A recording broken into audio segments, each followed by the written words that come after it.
अहिले सुकुम्बासी भागाभाग लखेट आन्दोलनदेखि लिएर व्यापक चिजहरू चाहिँ भइरहेको छ नेपालमा। अब यो बारेमा सत्य तथ्य र कस्तो जग्गामा चाहिँ घर बनाउन नपाइने र कस्तो सुकुम्बासीलाई चाहिँ विस्थापन गर्नु खोजेको सरकारले अथवा चाहिँ कस्तोहरूलाई चाहिँ कस्तोहरूले बनाएको घरमा चाहिँ डोजर चलाएको बालन सरकारले भन्ने कुराहरूको चाहिँ व्यापक विरोध पनि भइरहेको छ र त्यसको फाइदा लिने भनेको अहिले भन्दा बाहिर रहेका पार्टीहरू जस्तै कांग्रेस, एमाले, माओवादी, हर्क सम्पाङ्क जस्ता पार्टीहरूले।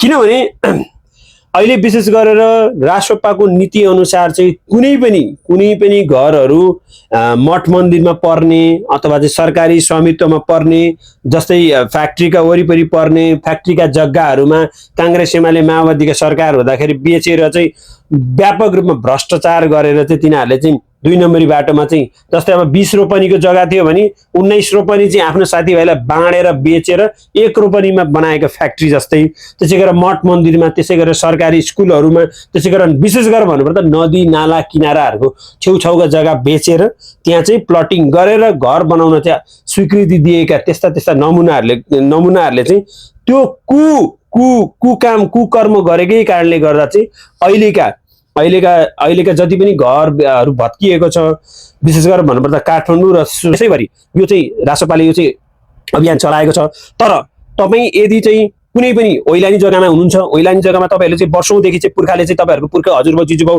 अथवा चाहिँ हजुरबाउ बाउ बाजेको पालादेखि नै तपाईँहरूको चाहिँ त्यहाँ घर बनेको छ, खेती किसानी गरेर भोग चलन गर्दै आउनु भएको छ भने चाहिँ त्यस्ता जग्गाहरू र तपाईँलाई चाहिँ त्यस्ता जग्गाहरूको चाहिँ छिटै 3 वर्षभित्रमा बालन सरकारले चाहिँ त्यसको चाहिँ तपाईँहरूलाई लाल पूर्जा दिने पनि भनिएको छ।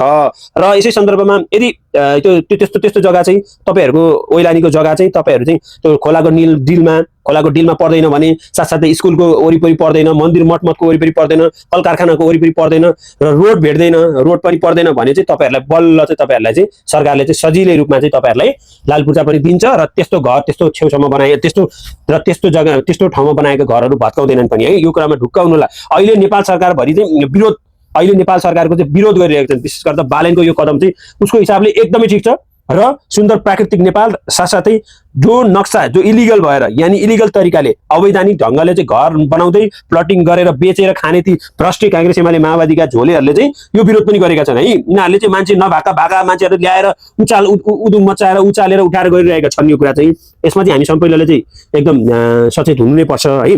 तपाईँले दुईटा कुरा बुझ्नुपर्छ, ओइलानी जग्गा र सरकारी जग्गा भन्ने यो दुईटा कुरा तपाईँहरूको फरक पाटा हो। अहिले बालेले जति पनि भत्काइरहेका छन् ती सरकारी जग्गा हुन्। जस्तै खोला नाला ती सरकारीमा पर्यो, मठ मन्दिरका छेउछाउ सरकारी जग्गा पर्छ, रोडको भूभाग सबै सरकारी जग्गा पर्छ।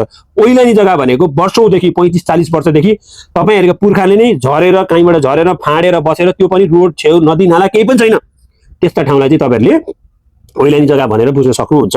जुन तपाईँहरूको लाल पूर्जा पनि आएको छैन र तपाईँहरूको तमसुक लिएर बस्नु भएको छ भने चाहिँ पक्कैदा चाहिँ त्यो ओइलानीमा पर्छ र यति कुरा बुझ्नु होला। अहिले आन्दोलनमा गएर सरकारलाई बाधा पुर्याउने काम कसैले नगर्नु होला। हेर्दै जाउँ, बुझ्दै जाउँ। विभिन्न असली सुकुम्बासीहरूलाई त पक्कै सरकारले बोलाएको पनि छ, नाम दर्ता गराउन भनेर बोलाएको पनि छ, जग्गा दिने पनि भनिएको छ। तर सुकुम्बासीको नाममा हुकुमबासीलाई भने यो पक्कै पिर पर्न सक्छ, मर्का पर्न सक्छ। तिनीहरूले चाहिँ हो पुरै भाडामा लाएर 8-8 तला 9-9 तला राजनीतिक संरक्षणमा भाडामा लाएर भाडा पड्काउने तिनीहरू हुन्। तिनीहरूको चाहिँ घर भत्किने हो। भगवान् ढुक्क हुनुहोस्।